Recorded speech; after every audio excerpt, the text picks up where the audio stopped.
Today we are joined by Rose Reese and Danica Dymovska of the Center for Health Market Innovations. So CHMI is a project of the Results for Development Institute, and it was founded in 2009. We started this just to give you a sense of why we launched this project, because as many of you know, in the developing world, many poor people get most of their care from private providers, and many of these providers provide questionable quality care or often harmful care. And this happens in some of the world's largest countries, such as India, Pakistan, Indonesia, Philippines, Kenya. Almost everywhere in the world, you find large numbers of private providers providing care to the poorest in those countries. And many people actually finance care through out-of-pocket spending, which means they go to the doctor and they pay with their own hard-earned money to pay for care. So there are many innovative models, we realize, that are actually working to organize these unorganized markets and fragmented markets of private providers. And these promising innovations are being implemented by a range of different players, such as NGOs, social enterprises, governments themselves, private companies, and corporate initiatives. Once we realized it, we thought, well, wouldn't it be wonderful to actually go out and landscape the world for these innovative models and create a really accessible web database for these models? So we went out and we actually landscaped the world, partnering with local institutions in those countries. So we have 8 partners covering 16 countries in the world, looking for interesting models, and we have now launched a web database located at healthmarketinnovations.org, which now aggregates data for over 1,000 innovative market-based models of health, covering over 100 countries, I believe now. And this database, as I said, is really accessible. Anyone can go online and take a look at the profiles, provide basic information on many interesting models around the world that look towards organizing healthcare for the poor and providing better and more accessible and affordable healthcare for those who need most.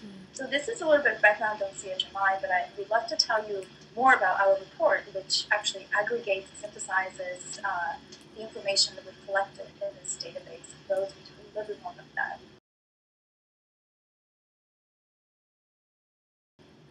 So as Danica mentioned, we launched last year, and we've been operating through our network of partners in the 16 countries since our launch in 2010. Last year being 2010, not 2012. Now we're in 2012. So we wanted to really show people what we've learned in the past year, because there's so much data. It's really can be a little bit overwhelming because there are more than 1,000 programs listed on our database. So we wanted to give us an idea of what we're seeing in terms of highlights from the past year in all of our landscaping that we've done around the world. So we came out with this report pretty recently. It's has this nice picture on the cover of this woman in Hyderabad in a newborn care hospital that we visited last year. And the report gives an idea of what we're seeing across the world in terms of new promising business models that are proliferating in India, in Latin America, in Asia. There's a lot of similar models that have developed to cope with the same problems in terms of poor quality being delivered by isolated private providers. So the report talks about interesting new business models, such as telemedicine or retail pharmacies. It also talks about sort of what are the key ways to organize private providers so they're motivated and mobilized to deliver better care in priority health areas to the poor, and what are the best ways to finance care so the poor are not paying out of pocket for essential health care, in terms of vouchers, national health insurance, mobile money payments that you can save for future health spending, using those kind of tools. There's all kinds of interesting new ways that are being developed in different places by by innovators around the world. So it's really exciting to finally be able to tell people what are the sort of crystallized trends and emerging new business models. I was able to take a look at the report, not as in as much detail as I would have liked, but from what I gathered, and what stood out the most to me was the role of Southeast Asia. Specifically on page 14, there's a map that lays out the geographical distribution of programs that are using technology, and each country has, where the programs are. There's a little red dot. Yes, that one. And that huge dot right there is India. Yeah. Thank you. Thank you. That's perfect. It's really jarring. You look at the map and there's this huge red dot. And then I go on to read about the 5 innovative models, and I'm looking at the locations, and overwhelmingly it's India and Pakistan. Tell me a little bit about why. The map that you're seeing shows the distribution of programs using technology to solve key problems in health delivery, such as improving quality, they're improving health access, or efficiency through technology. And that dot shows that there's a huge cluster of innovative programs using technology in India, Pakistan, and Bangladesh, as well as other Southeast Asian countries like Indonesia and the Philippines. We haven't done a really sort of systematic study of what the enabling environments are for innovative programs using technology, but certainly we know that there's a lot of innovation in the Indian health marketplace, for example, because there's just so much activity in the private sector. 80% of care is delivered by the private sector in India, and so there's a huge market for people to sort of deliver better care through innovative models. Another thing that's probably at work in India is that the infrastructure is maybe a little bit better developed to have these things be enabled through better internet connections, through high mobile penetration. And we're seeing that start to happen also in East Africa and certainly other regions. Another thing in India that I've observed is that there are lots of engineers, there's lots of very capable professionals to develop these systems. And there's just a high concentration of people who are poised to really take advantage of the business opportunities, I think, in terms of capable business people. But we also have really good partners in India and Pakistan and in Bangladesh who've probably found a lot more there than in regions where we don't have partners. We don't only have partners in 16 countries, so that's definitely a bias in our data. Okay. It was also very clear that East Africa is another large hub, and as I was looking at it, geographically the two regions are pretty close, but is there communication between the partners there and between the programs there? Is there information sharing? Actually, do you want to talk about Jacaranda? Yeah, sure. Well, so the partners that are part of the CHMI network communicate on a regular basis. We even have meetings. We had one in India last year, or rather 2010. And we also communicate on a regular basis through email and other ways. There's definitely a lot of communication and exchanging ideas on what's working and what's been identified in India and Kenya and other East African countries.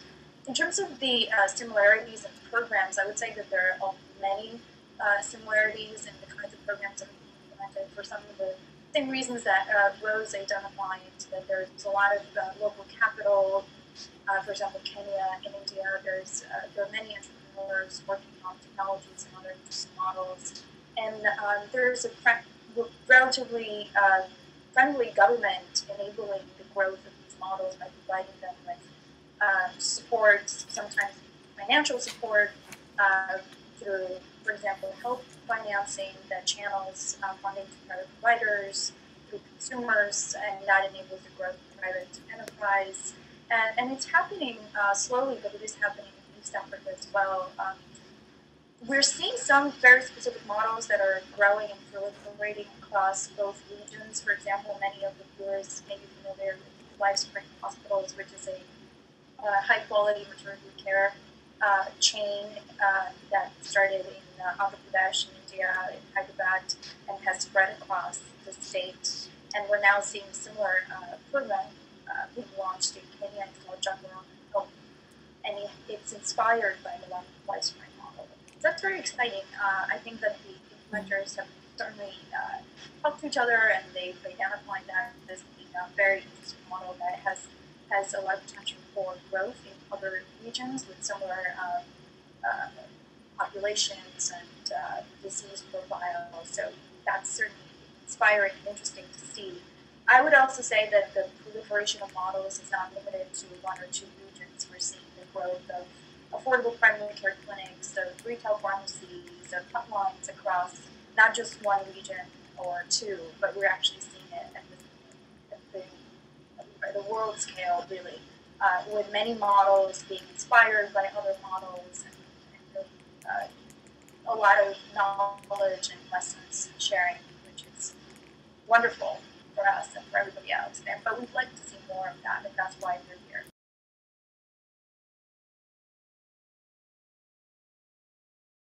I think that's a really interesting question. I don't think we've studied that very much, but it would be something to look at in the future. Okay. I think that certainly, as Ross said, we haven't looked at it in a systematic way and studied it, but we're seeing that different models, as I said, even Jacaranda and LifeSpring, are not identical. They certainly have adapted to local conditions, and the entrepreneurs are always very savvy about what's actually the need in that specific environment, looking at the marketplace itself and the purchasing power of the community, and what are the conditions that are most common and need treatment, what are the proliferating trends, and just generally what are the traditions there. So there's certainly a lot of adaptation going on, and that's why we moved away from the word replicating something. We're calling it more an adaptation rather than replication, because really the inspiration is taken from a specific model, but then what happens in the country really depends on what the need of that community is. That's a great distinction. Adaptation versus replication. Considering the 5 innovative models you laid out, how do you think successful innovations can travel and move from locale to locale? Are there models that you think that we could learn from, that the Western world could learn from? I definitely think that everyone should be looking outside their borders for innovations that can improve the way healthcare is delivered and paid for in different countries. I think certainly in the West, we have a tendency to think that we have the best ideas here, but certainly there's ideas are being exchanged already, especially from south to north, so to developing countries to industrialized countries. One thing I heard about recently, which was really interesting, was I think Danica mentioned that health hotlines are an up-and-coming business model we've identified in South Asia, as well as in Mexico. They're very popular, 24/7. Advice lines that you can call and ask about symptom you're experiencing, and get matched with a local provider, so that you're sort of more incentivized to seek care and you can sort of get your question answered immediately. Well, I heard that recently there was a delegation of some business leaders from Maryland in the States to India, particularly in Hyderabad, where we have identified a lot of innovative business models, and they signed some kind of MOU to replicate, or rather adopt, the HMRI program, which became very popular there. It's a health advice line that at a certain point, I'm not sure if it's still taking this many calls, but they were taking 50,000 calls a day. The health advice line is available for free to people living in the state of Andhra Pradesh, which is a state of 80 million people. So it's a huge amount of people to serve, and they seem to be doing so very well. So they have plans now. Martin O'Malley has organized this delegation to come back and implement some programs from India, such as HMRI. They're hoping to set up a call center in Prince George's County in Maryland, which is close to the DEC, for people who aren't around here. And they're going to replicate the model there. So that's pretty interesting, and hopefully that'll continue to happen. Wow. Another, if I can mention another type of innovation that may be very appropriate for example, for low-income communities in the West, that we have seen as a very successful model in developing countries is the affordable primary care model. Many people in the West don't have access to primary care, especially in the States, who don't have insurance and have to go to the market. And these affordable primary care models they have high volumes and also have standardized processes which allow them to keep their costs low, allowing the low-income patients to come in and be served immediately or not having to wait too long. So it's certainly an interesting innovation that could be also very appropriate for low-income, urban, or rural communities in the States or elsewhere. Other models, like technology models, such as cell phone-based models or hotlines, are definitely something that the West could consider implementing, and it's great that it's happening in Baltimore already. Yeah, I also heard, I talked to Al Hammond the other year at the NHealth Summit in Washington, and he's very keen on telemedicine being the future of medicine here in the United States, where there's a paucity of rural doctors living in rural areas. So that's another really interesting thing. We know that there's not many doctors who like to live outside the urban areas in developing countries. They really cluster in urban areas, and it leaves the rural areas underserved. But actually, according to Al Hammond, at least that's a similar problem faced by people living in rural areas in the United States. So telemedicine should also be potentially looked at. So doctors, we shouldn't assume that entrepreneurs are necessarily not doctors. In many cases, they are.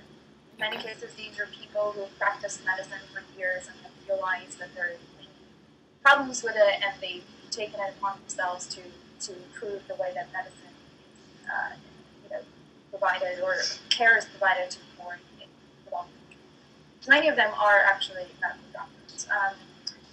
What is the role of other doctors? So doctors in many countries, and this is just generalizing it, have their own practices. So for example, in India, many private providers have their own little clinic, which is probably not bigger than this office we're sitting in right now, and they provide care to patients in their community. These doctors have a business, so they're interested in providing fairly good care so that they can keep their business going. And many of the programs that we're seeing actually involve the doctors as the recipients of the services that the program provides. So one example is World Health Partners in India, in Uttar Pradesh and now in Bihar, two of the poorest states in India. What they do is they actually franchise existing doctors, private sector doctors who own their own clinics, and they organize them in a franchise, providing them with a brand, providing them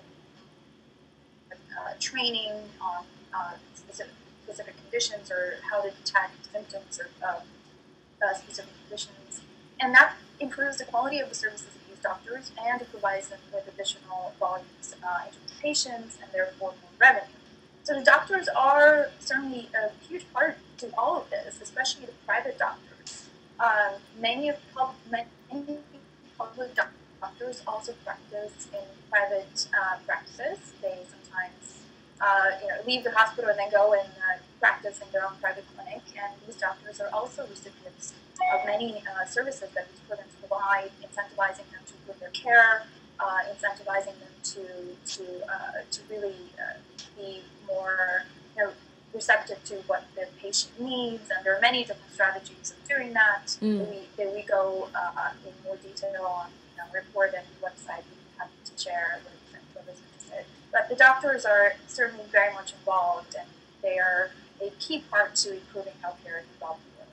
It is a question in my mind, particularly when it comes to the United States and our system here, how that would impact a physician's practice, and if it's something that they would be willing to buy into and to experiment with.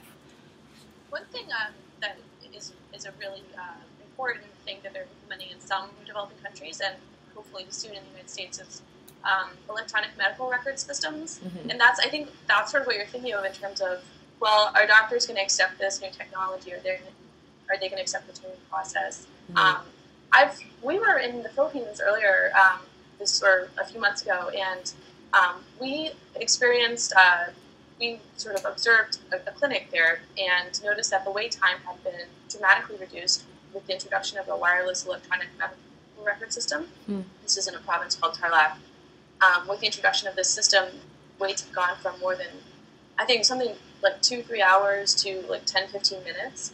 So the patients were much happier. They could go back to work. They didn't have to wait there all day, and the doctors were really happy. They didn't have to scrounge around for paper records.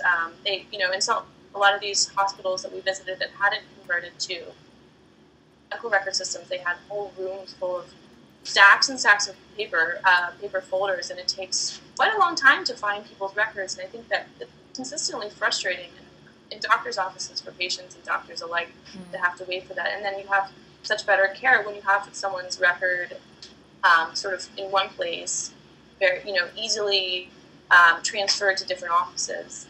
I think it just really improves the quality of their job, most likely. Another thing that I think frustrates doctors in developing countries is having to do administrative tasks in these small offices that are very isolated. What Donica was talking about, a lot of them get stuck with doing all these different duties that they're not really keen to do. They haven't been trained to do. They might rush it and maybe give the wrong prescription in some cases. Something that they're doing in larger facilities where they sort of pool a lot of physicians together with other health workers, support workers, is task shifting, so that doctors really do the most specialized tasks. They focus on that all day, and they have the whole operation set up so that, for example, they are doing 2 surgeries at once. The way the beds are set up, they can actually do that. And meanwhile, the other support staff or nurses or other practitioners are doing everything else, but the doctors are focused on the most highly specialized tasks that they've actually been trained for, and that those things really save a lot of money. Thank you so much for your time and for your thoughts, and we look forward to hearing more about the great things that you do in the year to come. Likewise, we love Ashoka. Thanks. Thank you.